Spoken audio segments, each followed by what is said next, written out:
Well, it is January 7th, the last day of Indiana deer season. And I came back to this spot that I was hunting last night. I saw 10 does last night. I wasn't exactly sure what was in this area, so I elected not to shoot any does because they came past me pretty early. Because I still have a buck tag, so I didn't want to shoot a doe and possibly mess it up for that mess up the night. So I didn't know if there's anything in the area worth shooting or not, so I elected to wait it out. Didn't see any bucks, just 10 does. So, man, shoot a doe with my bow. So that's the plan. But when I was coming in here, I scared 3 does. They were standing underneath my stand. They're moving early this morning tonight. It's been a little bit of, I shouldn't say a little bit, it's been kind of a crazy season, honestly. I hunted for these 3 8-pointers that I've gotten pictures of since July. I hunted for them pretty well all season, and there's about 4 or 5 times I was within like an hour of killing them on this trail that I've been getting pictures of on daylight. So I moved in there and I got set up, and the wind was swirling, so I elected to get down, and he actually walked past my stand like an hour later. And then I went back in there a few days later when the wind was right again. But I had to get down and go to school at 9:30. And he walked in there at 11. So then I just about had it. And I said, he's gonna come through there again, so I'm just gonna keep hunting as long as I have the right wind. Well, I moved a couple more stands right in the area so I could hunt it with just about any wind. And I hunted in there 4 straight days. Didn't seem. And then on November 1st, the morning of November 1st, it was like 66 degrees and like an 80% chance of rain at daylight, so I just elected to not get up. The rain actually got pushed back about another hour and didn't hit us till about 9, but he walked past my stand about 15-30 minutes after daylight that morning, so that's kind of how it's went. It's been crazy. And once the run after that, I really didn't get a picture of him. And then another hunt, I had some does come right underneath the stand and go down off into the bottoms. And I heard something was chasing them in the bottoms. And so I got ready and I saw a horn, so I thought for sure he was going to come right to me. He was only about 40-50 yards. He took a random trail that they never take and swung around me at about 60 yards. They didn't give me a shot, so I don't know if he smelled me a little bit or why he did that, but sometimes they just have this 6th sense, I guess. Then once late season came around in December, I picked the 1 8-pointer back up, but he broke off his G3. I hunted him a few times, but never could get in front of it. He wasn't really on any kind of pattern. It was just sporadic when I would pick him up on trail camera. So that's kind of how my season went. It was real close to being done on the 3rd week of October, but here I am, January 7th. I still haven't killed one. That's how it goes sometimes. That's why it's hunting and not killing. I mean, they're smart and they get big for a reason.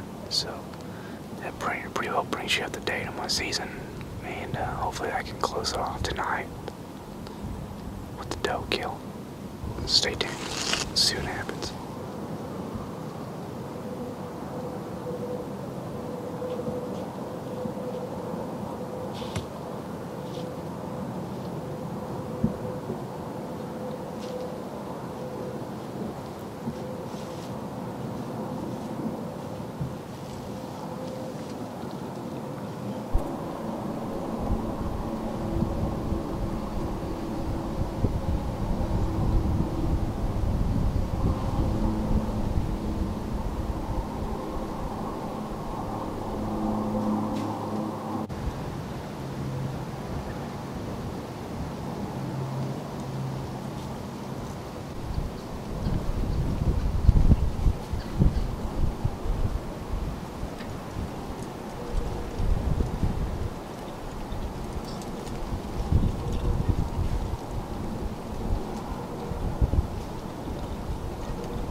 Well, it's the last night of the season, and as you can see, I got it done.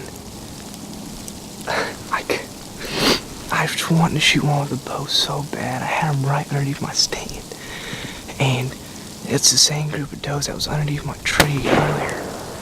And once I saw them, I thought, man, there's no way they're gonna come back to me. So I grabbed the gun, but before I could get my bow, they were right here underneath me. So then I had the awfulest time trying to get the gun switched back around to my bow. I was trying to pick up my bow, and she saw me. They were like 5-10 yards, and so then they kind of boogered out at about 30 yards, and then she was trying to get downwind of me. She was coming. I couldn't. She came to about 25 yards. I couldn't get the camera on her. So then she eventually, they started getting a hint that something wasn't right, and she blew at me, and then she came back. So I was like, well, it's now or never. So I elected to take her with the gun, but that was pretty cool. That was fun. Good way to end the season. There needed to be a doe taken off this place. Well, here she is. She didn't make it too far. She died just right off the camera. What happened on this hunt was I was kind of searching around, looking for some new deer. I was hunting a few 8-pointers on a farm, but I kind of lost track of them, so I decided to do some scouting and looking around for another place that had some deer on it and some food. And this was just an old pasture field I'm hunting, and the guy that owns this moved the cows up front. And what happens is this clover and some of these grasses are starting to get green and growing back up a little bit again since the farmer moved the cows up to the front about a month ago. And that's what these deer are feeding on. I think 5 days ago I came in here on a hanging hunt, and I was about 150 yards from where I shot her tonight. I saw a bunch of deer come out here and feed on this grass. So I decided 2 nights ago to move closer, because I didn't know exactly what they were. There was just a lot of them. I wasn't sure how big, if there was any bucks in the group or not. 2 nights ago I hunted then closer to them, ended up seeing about 10 deer. They were all does. So tonight, on the last night of the Indiana deer season, I decided I had a tag left to fill, and there was a lot of does in here, and it was probably a good idea to take one of them out. So that's what I decided to do, and this doe is gonna wrap up my 2017-18 Indiana deer season. Thanks for all of you who have followed along and watched, but stay tuned. We're gonna get after some coyotes and turkeys. Thanks for watching Southern Indiana, boys.